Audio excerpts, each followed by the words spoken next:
My grandfather risked his life to help the British war effort so that we can all enjoy the freedoms we have today. Curious then that at one point in my life I should have worked to undermine the very freedoms and beliefs that he fought for.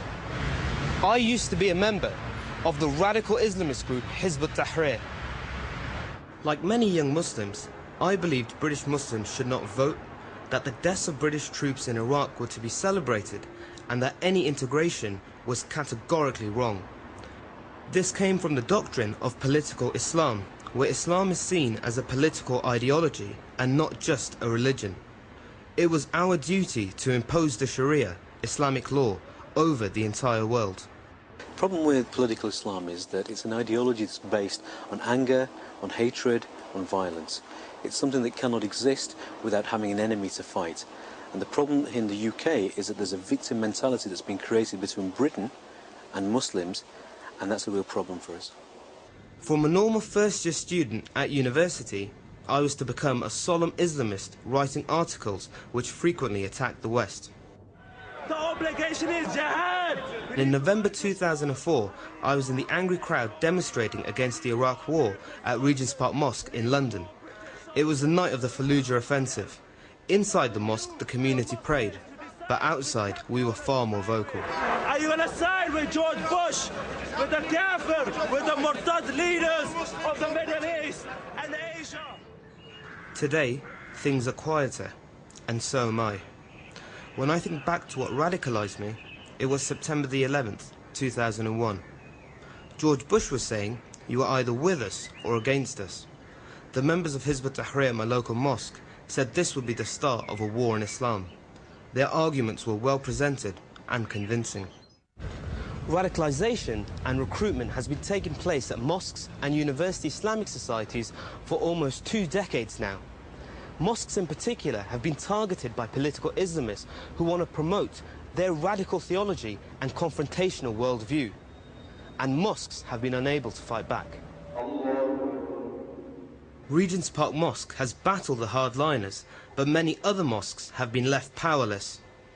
It centres on the way they're run. Crucially, mosque leaders have failed to develop a theological response to radical and literal interpretations of the Quran. Instead, they've simply disowned the problem by banning political discussion outright. They're scared of confronting the extremists, but it means they've lost the ability to influence debate. 7/7 ringleader Mohammed Sadiq Khan even mocked the country's mosque leaders in his suicide video.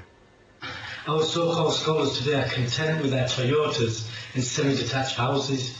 They seem to think their responsibilities lie in pleasing the kuffar instead of Allah. So they tell us ludicrous things like, you must obey the law of the land. SubhanAllah, how on earth did we conquer lands in the past if we were to obey by this law? By Allah, these scholars will be brought to account. The London bombings confirmed my growing fears about the dangers of my own Islamist beliefs. I became convinced that ultimately they were feeding into and even motivating acts of terror. I realised I had to leave. The point was reinforced again just last month when it transpired that 2 of my closest friends from my radical days, Bilal Abdullah and Kafil Ahmed, were allegedly behind the plot to attack Glasgow Airport. The apathy of the mosques may contribute to the problem, but what is it that fundamentally inspires such hatred? Foreign policy is not the root cause of the terrorism and the extremism we find in the UK. Foreign policy is a catalyst. It's just as there are many other catalysts. The root cause of why somebody would want to go and blow themselves up is theology and ideology. Somebody is teaching them that it is justified and also a good thing for them to do so that they can help their brothers and sisters around the world. But the idea that the ideology of political Islam is to blame for violence is only accepted by a small proportion of Muslims. What worries me is that when we see something like 7/7, which is being condemned by Muslim groups, but then it's very quickly followed by the but caveat to say, but it's all about Iraq. We need to get away from that. We need to objectively, what happened on 7/7 is just wrong. But I find it almost incredible in that the reason why it happened is obviously foreign policy. The man behind it is claiming that it's foreign policy. I hear the argument by many people, including yourself, that there is some form of ideology behind it. Of course there is. Look, and I'm not disagreeing with that. But in the history of the world, whenever there is an extreme oppression against people, an ideology will form and harden. Yeah, and that ideology will say that, look, you are being murdered. The only way to stop that is X, Y, Z. So the root is foreign policy, and the ideology springs from that. Are you with me? So let's just take... I would argue that the actual converse is true here. There's no historical precedent. Okay. Guys who sowed the seeds of modern British Islamism in this country come here in the late 80s, early 90s, right? And those ideas, and you know this as well as I do, were formed here in the sense that people were recruited to these groups throughout that period, right? Long before Iraq War, long before 9/11, long before any of this happened, right? Most people think Islam politically is only concerned with the rights of Muslims and nobody else. That Islam divides the world only along lines of saying we're believers and you're infidels, and that's how it's in a bipolar fashion. Because that's the way the debate has been hijacked. Look, I'm with you. The problem here is this. If someone who is not of that ilk and does not believe in that type of political Islam, but is still politicised because of, you know, passionate about what's going on abroad or even here, if he goes anywhere in this country to any mosque, pretty much, you know as well as I do, he will be kicked out and told to go somewhere else because they're not interested. The problem with that is, then where do they go?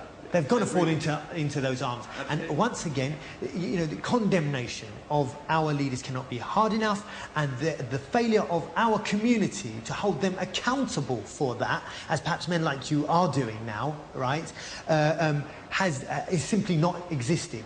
And that's what's wrong. There's no accountability at all within our community. In the battle against radical Islam, I believe the onus of responsibility must rest with Muslims. We need to challenge the extremist culture that exists within our community, and mosque leaders need to develop a response to the radical theology without being afraid to face down the extremists. I'm no longer a part of Hizb ut-Tahrir.